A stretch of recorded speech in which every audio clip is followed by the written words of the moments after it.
Je vous salue, je vous souhaite une excellente journée. Alors, je suis historien.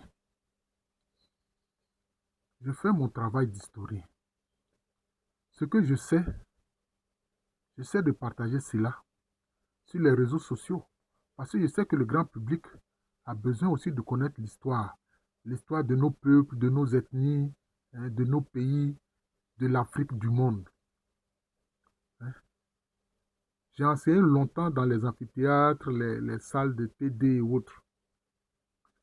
Maintenant, je veux mettre le peu que je sais à la disposition de la population sur les réseaux sociaux. Puisqu'il y a beaucoup de gens qui sont sur les réseaux sociaux. Alors, parce que j'ai dit que le mot Djoula, là, ça veut dire celui qui fait du commerce à longue distance, sur des kilomètres et des kilomètres et des kilomètres. C'est ça le mot Djoula, en langue bambara et puis en langue malinké. Donc, ce qu'il y a comme ethnie, c'est les malinké, c'est les bambara, c'est ceux-là qui parlent la même langue. Les bambara qui sont notamment à Ségou, hein, et puis les malinké, ils parlent la même langue.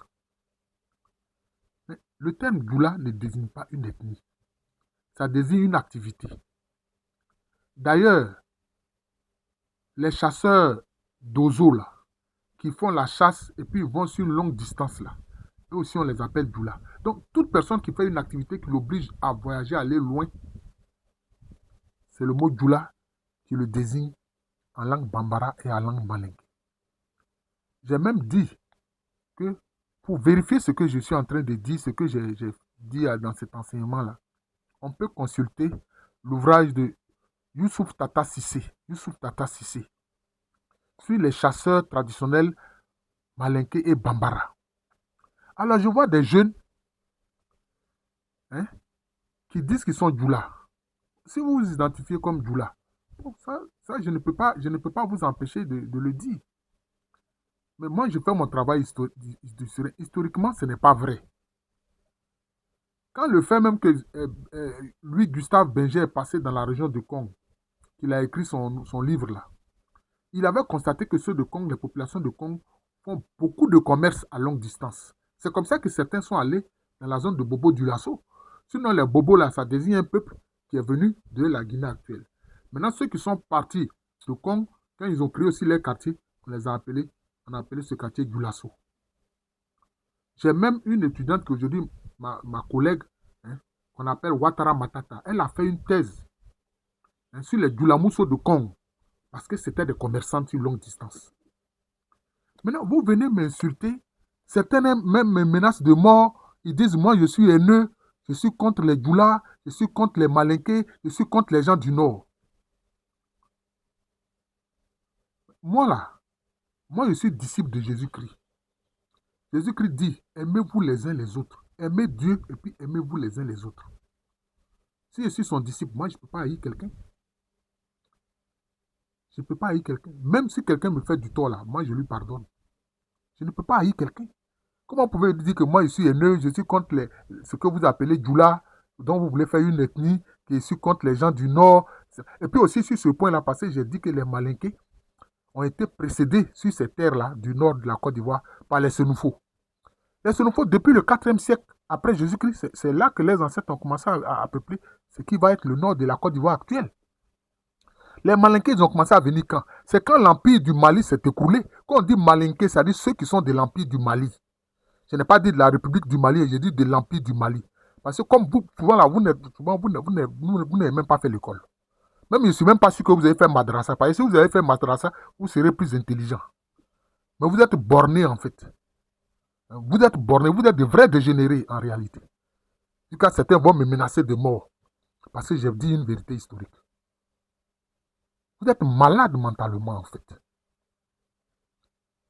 Ça veut dire quoi? Vous prenez pour qui même? C'est quand l'empire du Mali s'est écroulé. Pratiquement, je peux dire, 14e, 15e siècle, que les Malinké ont commencé à venir dans ce qui va être l'active Côte d'Ivoire actuelle. C'est ce qui s'est passé. Et quand ils venaient, Ils venaient selon les SIA, c'est-à-dire c'était les familles qui se déplaçaient, les différentes familles qui se déplaçaient. Souvent même, ils ne se déplaçaient pas ensemble. Chaque famille se déplace. Et quand ils créent une localité, hein, chacun s'installe dans son quartier qu'on appelle Kabla. C'est comme ça. Quand vous partez dans les localités malinquées, vous allez voir, on va dire, ah, ça là, c'est le Kabla de la famille Sissé. Ça là, c'est le Kabla de la famille Kamaté. Ça là, c'est le Kabla de la famille Meïté. Ça là, c'est le Kabla de la famille, je ne sais pas moi, Diaby, etc. C'est comme ça. D'ailleurs, même les Sissé et puis les Diaby, ils sont d'origine soninké. Les ancêtres lointains sont d'origine soninké. J'ai fait mon travail d'historien. Et pour ça, vous venez me menacer. C'était une menace de moi. Et puis, il dit, je suis haineux. Vous haïs pourquoi? Vous ne m'avez pas fait du tort. C'est vous maintenant qui parlez comme ça, là, qui me faites du tort. Mais moi, je ne vous en veux pas parce que je sais que c'est de l'ignorance. Maintenant, j'ai terminé par là pour vous dire une chose. Le meilleur ami que Dieu m'a donné, et il sait que ce que je dis est vrai, c'est un malinqué. Il était de Kolia, malheureusement, il est décédé. Le meilleur ami que Dieu m'a donné sur terre, là, on l'appelle Touré Abou. On était étudiant au département d'histoire. Et puis, on était à la cité universitaire de Yopougon. Quand cette cité universitaire existait, malheureusement, bon, ça a été donné aux policiers. C'est lui mon meilleur ami. Mais on l'appelle Touré Abou, mais nous, on l'appelait Abouté. Voilà, son petit nom, on disait Abouté. C'était comme ça qu'on l'appelait. Quand il est tombé gravement malade, il est venu me voir parce qu'on s'écrivait en fait, mais lui, il était à Bundiali. Hein? Il était inspecteur de l'enseignement préscolaire à Bundiali. D'ailleurs, même à un moment donné, il est venu me dire, quand on était au département d'histoire, il dit, Allô, moi je suis fatigué, je vais chercher à travailler. C'est comme ça qu'il a quitté le département. Et puis il a passé le concours de l'école, je crois, sociale qui est à côté du CHU de Cocody.